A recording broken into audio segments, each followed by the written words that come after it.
কি লিখেছে এগুলো? আমার স্বামী বিড়ি বানতে দেয় না, লেন ও লোন নেয় না, সুদ খায় না, কোনো কিছু হারাম ব্যবসা করে না। আমি যদি বিড়ি বানতে চাই, বিড়ি বানলে কি গোনা হবে? একদম হবে না। মানে হাদিসে আসে লা ইয়াবিউ ওয়ালা ইয়াশরাব, নেশাদার জিনিস বিক্রি করা হারাম, তা পান করা হারাম, তার 14 গোষ্ঠী সব হারাম। এটা আপনি জেনে রাখুন। কি লিখেছে এগুলো? আমার স্বামী বিড়ি বানতে দেয় না, লেন ও লোন নেয় না, সুদ খায় না, কোনো কিছু হারাম ব্যবসা করে না। আমি যদি বিড়ি বানতে চাই, বিড়ি বানলে কি গোনা হবে? একদম হবে না। মানে হাদিসে আসে লা ইয়াবিউ ওয়ালা ইয়াশরাব, নেশাদার জিনিস বিক্রি করা হারাম, তা পান করা হারাম, তার 14 গোষ্ঠী সব হারাম। এটা আপনি জেনে রাখুন। কি ফরজ? তা কেউ যদি এই জায়গাটা আগলা করে মাথায় পাগড়ি পরে বসে থাকে, ব্যাপারটা কেমন হবে? পাছা টাচা সবকিছু আগলা, মাথায় টুপি পরে বসে আছে, ব্যাপারটা কেমন? ভালো না খারাপ? খারাপ। তা এশার নামাজ পড়েনি, আজকে ফজরে পড়েনি, জোহরে পড়েনি, আসরে পড়েনি, মুমতাজুল ইসলাম আসবে, কারি আব্দুল জব্বার চল জলসা শুনে আসি, আর ডেলিগেটে 100 টাকার খাওয়া বা ফ্রিতে খাওয়া, প্যান্ডেল জাম করে বসে আছে, রাত 2টোর সময় বাড়ি যাচ্ছে মাতালের মতো করে, মনে হচ্ছে আল্লাহর ওলি ঢুকছে বাড়ি। সবকিছু জেনে এসেছো, আবার কাল সকালবেলা থেকে চরিত্র যেমন তেমন। মানুষ কত বোকা।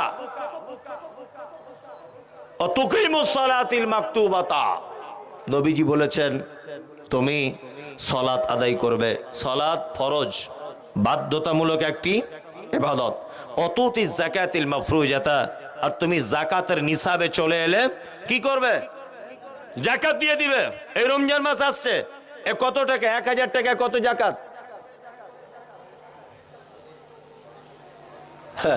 তাহলে এরা যদি এই হিসাবটাই না জানে তো যাকাত দেয় কি করে? আশ্চর্য ব্যাপার। মানে কিছু কিছু ঘটনা ঘটে, তো এগুলো মনে হলে বলতে হয়। এ যদি যাকাতের হিসাব জানে না, দিবে কি করে? এই রমজান মাস আসছে, মাথায় রাখবেন 1 লাখ টাকা সব খরচা বাদ দিয়ে ব্যাংকে জমা আছে। কত? 1 লাখ। 2500 টাকা যাকাত বার করে দিতে হবে। যদি বলছেন মৌলী সাহেব 1 লাখ টাকার কম আছে, 52.5 ভরি চাঁদি, এই পরিমাণ টাকা যদি আপনার জমে যায়, আপনার যাকাত শুরু হয়ে যাচ্ছে। কি বললাম বুঝলেন? অধিক যত হবে তত। চাঁদি 52.5 ভরি, আর সোনা যদি হয় 7.5 ভরি। তখনকার দিনে হয়তো এই রকম ছিল, চাঁদি আর সোনার দাম এতটা ডিফারেন্স হয়তো ছিল না। তার মানে তখন এইটা হয়তো বোঝানো হয়েছিল 7.5 ভরি সোনার যা দাম, 52.5 ভরি চাঁদির তাই দাম, এটা তখন ছিল। যাই হোক, এখন যদি আপনার বাড়িতে 52.5 ভরি চাঁদির টাকা যদি থেকে যায়, তাহলে আপনাকে যাকাত দেওয়া শুরু করতে হবে। যদি মালের যাকাত না দেন, তাহলে আপনার রোজা, আপনার নামাজ, আপনার যাকাত, আপনার আল্লাহর ইবাদত আল্লাহর দরবারে গ্রহণ হবে না। কারণ আল্লাহর দরবারে ইবাদত কবুল করতে গেলে মূল শর্ত হচ্ছে হালাল খাদ্য খেতে হবে। বর্তমান বাজারে আমাদের নিজস্ব যা সমীক্ষা, কারণ এই সমীক্ষাটা আমি ভালো করতে পারি, আমি মাদ্রাসার সঙ্গে যুক্ত। এই রমজান মাসে যাই মাদ্রাসার আদায় করতে, তাতে করে দেখতে পাওয়া যায় বিশাল কলকাতায় 5 তলা বিল্ডিং এর মালিক, বিশাল ধনী লোক, 15টা রমজানে গিয়ে বলছি মাদ্রাসার জন্য কিছু যাকাত দেন, বলছে দিয়ে সব শেষ হয়ে গেছে, আপনি 500 টাকা লিখুন। ও যদি 1 কোটি টাকার যদি মালিক হয়, 2.5 লাখ টাকা যাকাত, তাই তো? তো ওর কাছে কলকাতায় কত লোক গেছে ওর কাছে, আর ও কত দানির বেটা যে 2.5 লাখ টাকা 10 দিনে শেষ করে দিয়েছে। তার মানে আমার মতো কথা সবাইকে বলেছে, সবাইকে আমার মতো, যে দিয়ে সব শেষ হয়ে গেছে। তারপরে দেখা যাচ্ছে কাউকে দেয় নাই। 2.5 লাখ টাকা যাকাতের মধ্যে 1 লাখ টাকা বিলি করেছে, 1.5 লাখ টাকা নিজে বউ ছেলে পিলে মিলে খেয়ে নিয়েছে। আর একটা কথা বলি, মুর্শিদাবাদ মালদাতে এরকম হয় কিনা আমার জানা নেই। রমজান মাসে কিছু মানুষ তার জাকাতের টাকা বার করে শাড়ি আর লুঙ্গি কিনে বিলি বন্টন করে করে করে কেন? শাড়ি আর জাকাত দিলে, শাড়ি যদি কিনে দেন, লুঙ্গি যদি কিনে দেন, জাকাত হবে না। কারণ জাকাত হচ্ছে গরিবের হক, তার টাকা, তার টাকায় মোস্তানি করে আপনি কেন শাড়ি কিনতে গেলেন? মোস্তানি করার জায়গা পাও না? তার টাকা, গরিবের টাকায় তুমি কেন লুঙ্গি কিনতে গেলে? আর ওকে যদি সবাই যদি লুঙ্গি দেয়, ঈদের দিনে ও খাবে কি? ওকে সবাই যদি শাড়ি কিনে দেয়, ও ঈদের দিনে হালুয়া পোলাও করবে কি করে গরিব মানুষ? এটা একটা প্রশ্ন আসে কি আসে না? আছে। আপনার উচিত আপনি তাকে টাকা দিয়ে দিবেন, আপনার টাকাতে সে লুঙ্গি কিনবে, সে ব্লাউজ কিনবে না, সায়া কিনবে না, শাড়ি কিনবে, সেটা তার ব্যাপার। আপনি জাকাত দেওয়ার পরে যে মালটা সলিড থাকবে, সেই মালটা থেকে কিছু আপনি শাড়ি কিনে, আপনি ব্লাউজ কিনে, আপনি লুঙ্গি কিনে আপনি জাকাত নয় দান হিসাবে বিলি বন্টন করতে পারবেন।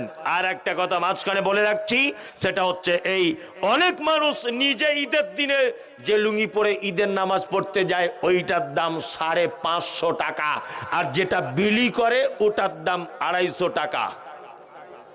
হয় না? নিজে নামাজ পড়তে যায় ওই লুঙ্গিটার দাম 500, আর গরিবকে যেটা দিয়েছে ওর দাম 250। ওর ইমানের খাতরা আছে। কারণ মুহাম্মদ সাল্লাল্লাহু আলাইহি ওয়াসাল্লাম বলেছেন, মোমেন সেই, সে নিজের জন্য যেটা পছন্দ করে তার অপর ভাইয়ের জন্য যেন সেটা পছন্দ করে। ও গরিব মানুষ, ওর বউকে তুমি 150 টাকা শাড়ি দিতে গেলে কেন? কে বলেছে তোমার 150 টাকা শাড়ি কিনে দিতে, 200 টাকার শাড়ি দিতে? আর তোমার বউ ঈদের দিনে শাড়ি পরেছে 4500 টাকা দামের। না, দুইজনকে দেন, ভালো মানের জিনিস দেন। একজনকে দেন, ভালো মানের জিনিস দেন। কি বললাম বুঝলেন? চলুন নাম্বার 5, তাহুজ্জাল বাইত। মুহাম্মদ সাল্লাল্লাহু আলাইহি ওয়াসাল্লাম তিনি বলছেন, তোমরা কি করবে? মক্কা মদিনা থেকে ফেরত আসার মতো টাকা যদি তোমাদের কাছে থেকে যায়, তাহলে তোমরা কি করবে? হজ করে নেবে। এই 5টা জিনিস সম্পর্কে ছেলেটি আল্লাহর নবীকে বলছেন, আল্লাহর নবী, আমি এর বেশিও করব না, কমও কিছু করব না, আমি কি জান্নাত যেতে পারবো?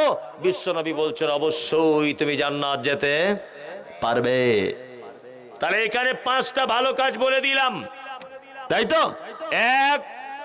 এক নম্বরে হচ্ছে সমস্ত ব্যাপারে গোলামি করতে হবে কার? আল্লাহর। দুই নম্বরে হচ্ছে আপনাকে যাকাত দিয়ে দিতে হবে। 3, ফরজ সালাত ত্যাগ করা যাবে না। 4, আপনাকে হজ করে নিতে হবে। 5 নম্বর হচ্ছে শিরিক করা যাবে না। এই 5টা কাজ যদি কোনো মানুষ বেঁচে থাকতে পারে, আল্লাহ নবী সাল্লাল্লাহু আলাইহি ওয়াসাল্লাম বলছেন তুমি জান্নাত চলে যাবে। ছেলেটা বলছে, আল্লাহ রাসূল, আমি এর বেশিও কিছু করব না, আমি এর কমও কিছু করব না, তাহলে কি আমি কি জান্নাত যেতে পারবো?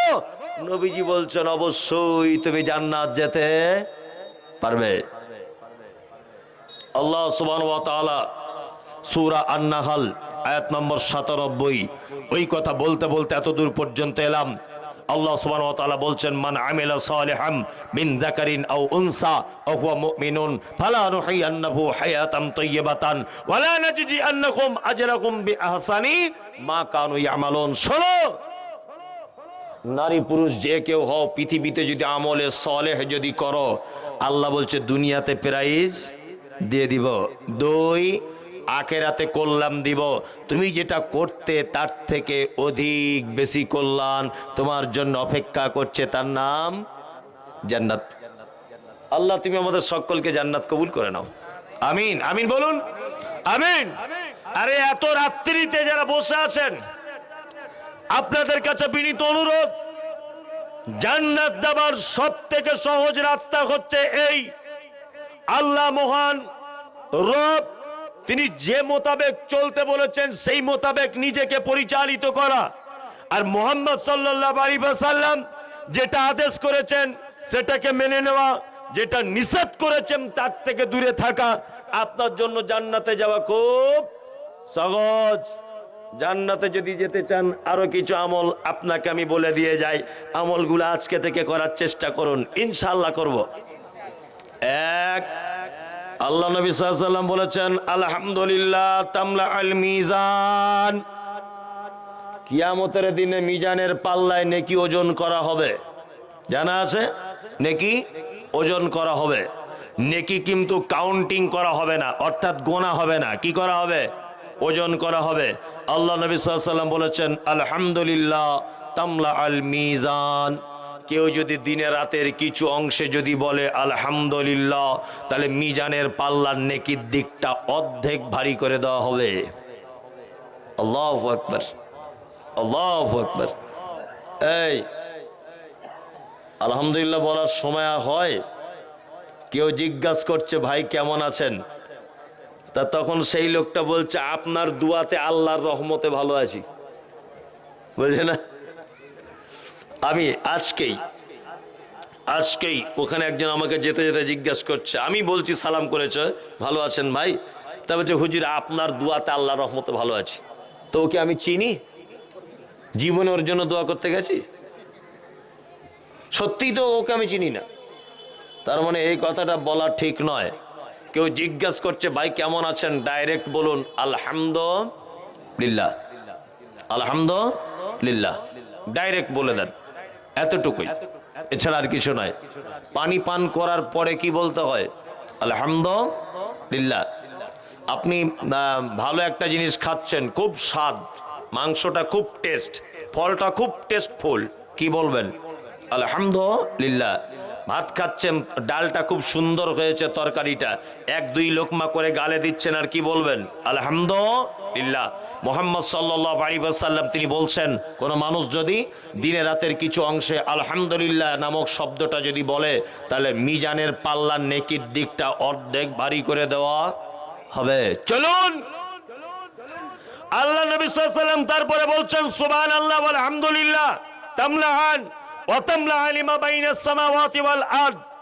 কেউ যদি সুবহানাল্লাহ আলহামদুলিল্লাহ মিলিয়ে যদি কিছু সময় বলে, তাহলে বাইনাস সামাওয়াতি ওয়াল আরদ, আসমান এবং জমিন, তার মধ্যখানে যা কিছু আছে আল্লাহ ইচ্ছা করলে নেকিতে ভরপুর করে দিতে পারে। সুবহানাল্লাহি ওয়া বিহামদিহি সুবহানাল্লাহিল আযীম।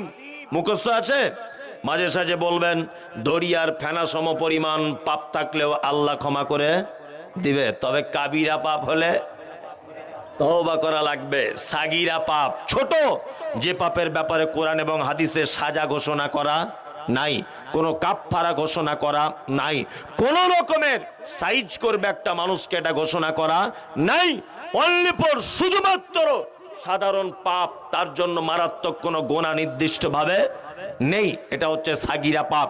কাবিরা হচ্ছে ওই পাপ যে পাপের জন্য আল্লাহ সুবহানাহু ওয়া তাআলা আযাব, সাজা এবং হদ নির্দিষ্ট করে দিয়েছেন, তার জন্য কাফফারা নির্দিষ্ট করেছেন। এটা হচ্ছে কাবিরা পাপ। যারা চলেই তো যাচ্ছেন, মসজিদ ভেঙে গেল, আপনাদের কাছে বিনীত অনুরোধ, এটা একটা কবরস্থান, পৃথিবীর শেষ যে জায়গা, আপনাকে যেখানে গিয়ে রাতে ঘুমাতে হবে, যে জায়গাতে আপনার পরীক্ষার রুম অর্থাৎ কবর, সেই জায়গার জন্য এই জলসাটা ডাকা হয়েছে। বিনীত অনুরোধ, চলে যাওয়ার আগে আপনারা কিছু অন্তত পক্ষে ওই চাদর নিয়ে গেছে, চাদরটায় দেন, এমনিতে চলে যান না। কি বললাম বুঝলেন? এমনিতে চলে যান না, অবশ্যই ওই চাদরে সকলে দিয়ে যান। এই চাদরওয়ালা, তুমি এই দিকে কেন আসছো? ওই দিকটায় যেতে হবে।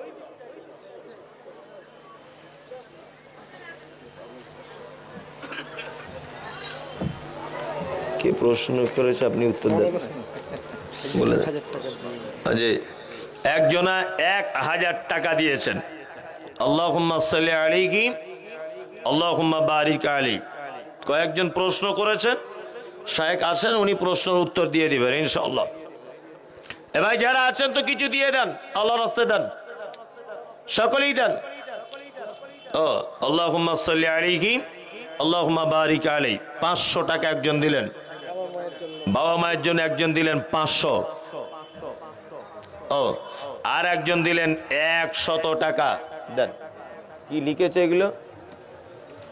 আসসালামু আলাইকুম। এরা শায়েখের নিকট জানতে চাইছি যে অন্য জমিতে জবরদখল করে মসজিদ ও বাড়ি করলে